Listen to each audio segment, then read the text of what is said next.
सम्पूर्ण मानवतालाई म हलभित्र प्रवेश गरिदिन हार्दिक अनुरोध गर्छु।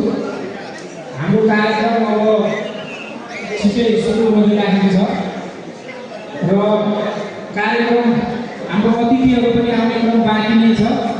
हाम्रो प्रमुख अतिथि हलमा पालिसक्नु भएको छ र हाम्रो अन्य विशिष्ट अतिथिज्यूहरू आउने क्रममा हुनुहुन्छ र यो बिचमा चाहिँ अब एउटा यहाँहरूलाई यो कार्यक्रमको सुरुवात गर्न अगाडि औपचारिक रूपमा हाम्रो कार्यक्रमको सुरुवात हुन अगाडि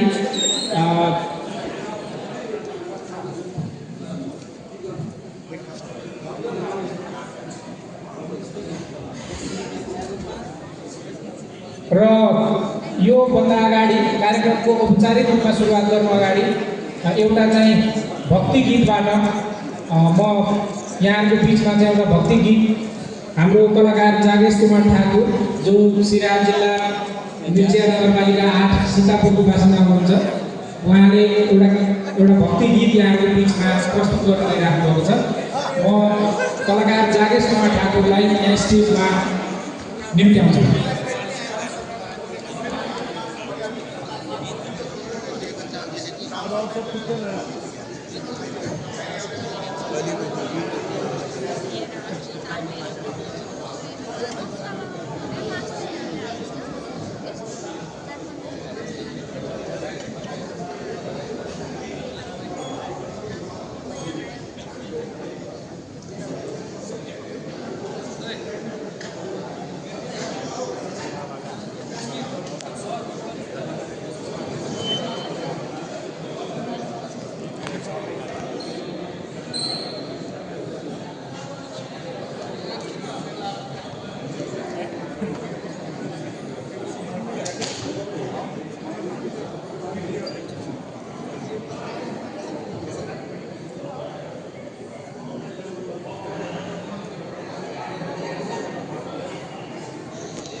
अलिकति यो प्राविधिक समस्याको कारणले मैले हाम्रो अर्को कलाकार दीपक कुमार शर्माजीलाई एउटा भक्ति गीतबाट हाम्रो जागेश कुमार ठाकुरमा अलिकति प्राविधिक समस्या भयो।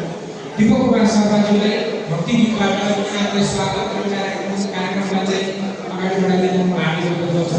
हाम्रो अतिथिहरू आउने क्रममा हुनुहुन्छ, उहाँहरू आएर चाहिँ कार्यक्रमको औपचारिक सुरुवात गर्छौँ। धन्यवाद। दीपक कुमार शर्माजीलाई कार्य सिट दिनुहुन्छ।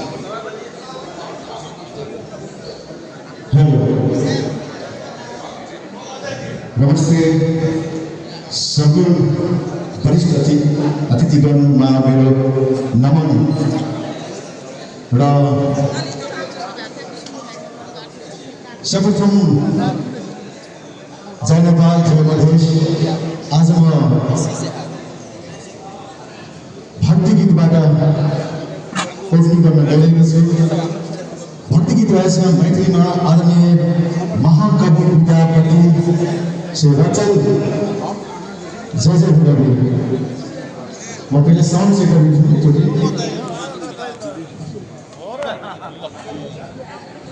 या देवी सर्वभूतेषु शक्तिरूपेण संस्थिता नमस्तस्यै नमस्तस्यै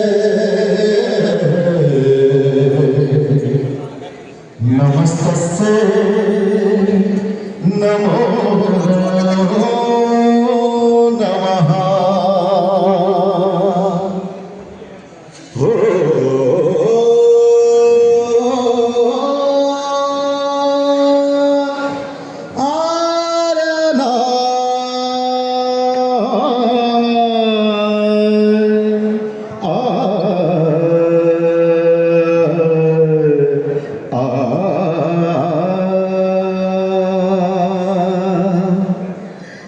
जय जय भैरवी असुर भयावनी, जय जय भैरवी असुर भयावनी, पशुपति भामिनी माया जय जय भैरवी असुर भयावनी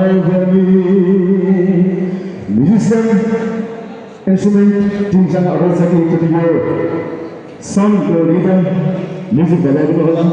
म्युजिकको साथमा कोसिस गर्छौँ यो जय जय भैरवी आदरणीय विद्यापति रचनद्वारा यो गीत और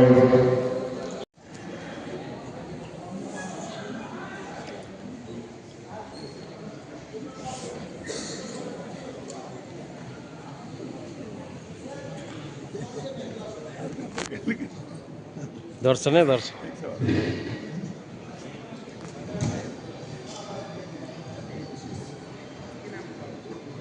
माफ गर्नु होला अलिकति त्रुटि भएको छ। यो उच्च अदालत होइन उच्च सरकारी वकिल कार्यालय राजविलासका प्रमुख महानजी वक्ता सुदीप जमला हाम्रो बिचमा हुनुहुन्छ। उहाँलाई अतिथि वाचन गर्न आग्रह गर्नु परे।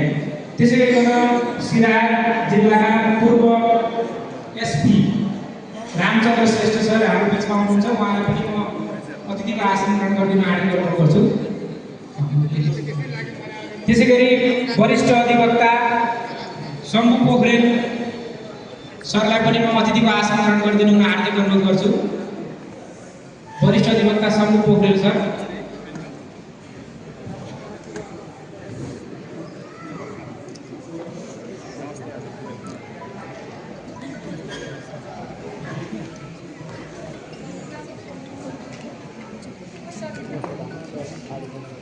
अब यो कार्यक्रमको उद्घाटनको कार्यक्रम रहेको छ र यसको लागि म हाम्रो प्रमुख अतिथि ज्यूको हातबाट यहाँ राखिएको रुद्राक्षको गमलामा पानी राखेर यो कार्यक्रमको उद्घाटन गर्ने कार्यक्रम रहेको छ।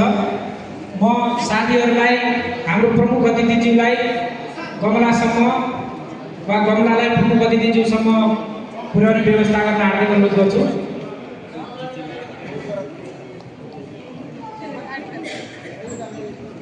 र यसमा सम्पूर्ण मान्यज्यूहरू लगायत सम्पूर्ण अतिथि गणहरूलाई म ताली बजाएर सम्पूर्ण सहभागी मान्यवरहरूलाई ताली बजाएर यो उद्घाटनमा साथ दिनु हार्दिक अनुरोध गर्छु।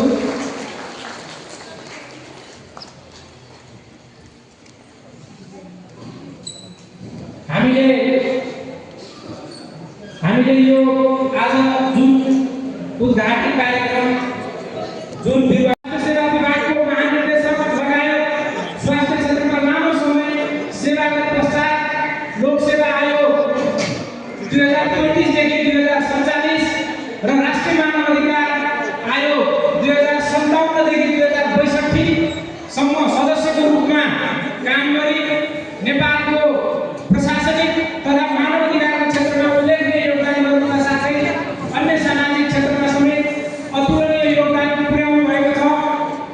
यहाँले नेपाल रेड क्रस सोसाइटीको स्थापना कालदेखि 40 वर्षसम्म कार्य समितिमा रही रेड क्रसको विकास तथा विस्तारको जग बसाउनुको साथै रक्तदान गर्न भयभीत हुने कालखण्डमा समेत 30 पटकभन्दा बढी पटक रक्तदान गर्ने संस्कार स्थापित गर्नुभए।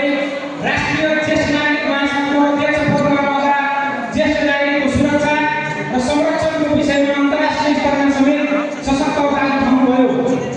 साथै बिपी नेत्र प्रतिष्ठान, नेपाल कुष्ठरोग निवारण सङ्घ, नेपाल दृष्टिविहीन कल्याण सङ्घ र इम्प्याक्ट नेपाल जस्ता समाजसेवी संस्थाहरूमा यहाँले नेतृत्वदायी भूमिका निर्वाह गरी समाजसेवाका क्षेत्रमा दिएका योगदान सदैव असल उदाहरणको रूपमा रहनेछन्।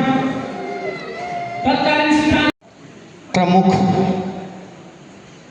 धरोहर हमरा से प्रमुख अतिथि दिव्य पुरुष सिराहा समाज सेवा के संस्थापक तेनाहिते महानगरपालिका दिव्य पुरुष घोषित हमरा सबके आदरणीय को तयारी र मातृ सरकारको पहिलो स्वास्थ्य योजना तयारी कार्यमा अभूतपूर्व भूमिका निर्वाह गर्नुभयो। नेपाल चिकित्सक सङ्घको आजीवन सदस्य तथा पूर्व वरिष्ठ उपसभापतिको रूपमा नेपाल भारत रोगी समाजको संस्थापक उपाध्यक्ष र नेपाल चित्रगुप्त प्रतिष्ठानको संस्थापक अध्यक्षको रूपमा यहाँले प्रयोग गरेको योगदान अविस्मरणीय छ। दिनै अमूल्य योगदानको कदर स्वरूप नेपाल चिकित्सक सङ्घद्वारा लेजेन्ड अफ मेडिसिन र life time achievement award Nepal जनस्वास्थ्य प्रतिष्ठान